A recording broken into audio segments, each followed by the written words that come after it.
problem with Tim Cook yesterday. Trump ने एक बार फिर से टीम कुक को आईफोन इंडिया में नहीं बनाने की दी धमकी।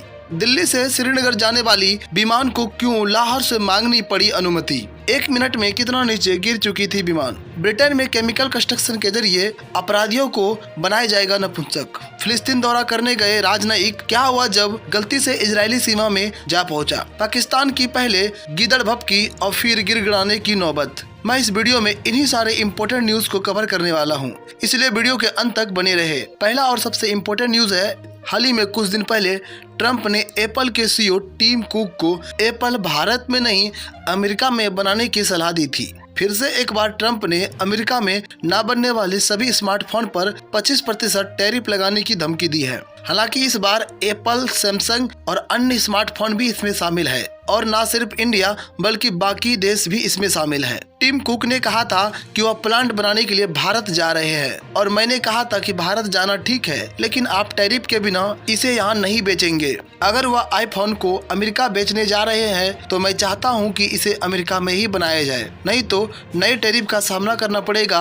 दूसरा न्यूज है, श्रीनगर जाने वाली विमान। जब विमान को खराब मौसम और ओलावृष्टि का सामना करना पड़ा तो चालक दल ने हालात से बचने के लिए मार्ग बदलने की कोशिश की। उन्होंने भारतीय वायुसेना के उत्तरी नियंत्रण केंद्र से संपर्क किया और अंतर्राष्ट्रीय सीमा की तरफ मार्ग बदलने की अनुमति मांगी, अर्थात पाकिस्तान की ओर मार्ग बदलने की अनुमति मांगी, लेकिन ये अनुमति नहीं मिली। इसके बाद चालक दल ने पाकिस्तान के लाहौर वायु नियंत्रण केंद्र से संपर्क किया ताकि उनके हवाई क्षेत्र में प्रवेश करके खराब मौसम से बच सके, लेकिन लाहौर ने भी अनुमति देने से इनकार कर दिया। हालांकि पूरी सुरक्षा व्यवस्था में भारतीय वायुसेना ने हर प्रकार की मदद की। चालक दल ने शुरू में दिल्ली वापस लौटने की योजना बनाई थी क्योंकि खराब मौसम के कारण श्रीनगर की ओर जाना जोखिम भरा लग रहा था, लेकिन बाद में उन्होंने एक मुश्किल फैसला लिया कि वे खराब मौसम के बीच से गुजरकर श्रीनगर में उतरने का कोशिश करेंगे। एक थर्ड पार्टी स्रोत फ्लाइट राइडर के डेटा के मुताबिक शाम 5:57 पर विमान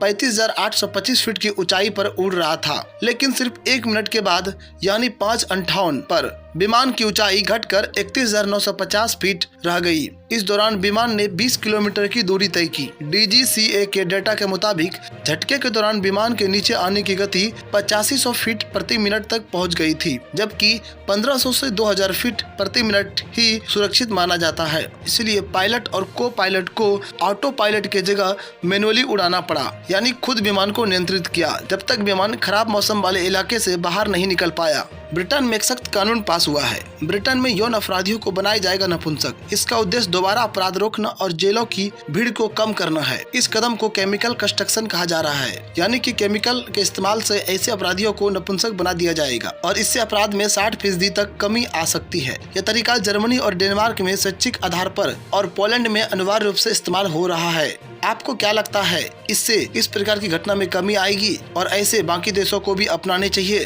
फिलिस्तीन का दौरा करने 30 यूरोपीय राजनयिक गए थे। ये जेनिन में इजराइल कार्यवाही के मानवीय प्रभाव का मूल्यांकन करने के लिए आयोजित किया गया था, लेकिन ये राजनयिक गलती से इजरायली सीमा में घुस गए और इस दौरान इजरायली सेना और फिलिस्तीन के बीच भारी गोलीबारी शुरू हो गई। इसलिए राजनयिकों को वहां से जान बचाकर उल्टे पांव भागना पड़ा। फिलिस्तीन ने इसे जानबूझकर किया गया और गैर कानूनी कृत्य बताया। वहीं इजराइल का कहना है उनका अभिमान आतंकवाद विरोधी था, किसी नागरिक पे हमला करना नहीं था। अंतिम और महत्वपूर्ण न्यूज जो भारत और पाकिस्तान से निकलकर आ रहा है, पाकिस्तान ने एक बार फिर से भारत को गीदड़ भपकी दी है और कहा है अगर भारत पानी रोकेगा तो हम उसकी सांस को रोक देंगे। अकाल के डर से सिंधु जल संधि के निलंबन को पाकिस्तानी नेता ने वाटर बम भी बताया है और अब उनका नौबत गिड़गिड़ाने पर आ गया है। भारत इस पर अपना स्टैंड क्लियर कर चुका है। पानी और खून एक साथ नहीं बहेगा। आपको क्या लगता है, सिंधु जल को निलंबित करना एक बहुत बड़ा सोची समझी कदम था या फिर पाकिस्तान पर इसका कोई दूरगामी प्रभाव नहीं पड़ेगा? आप हमें कमेंट के जरिए बता सकते हैं।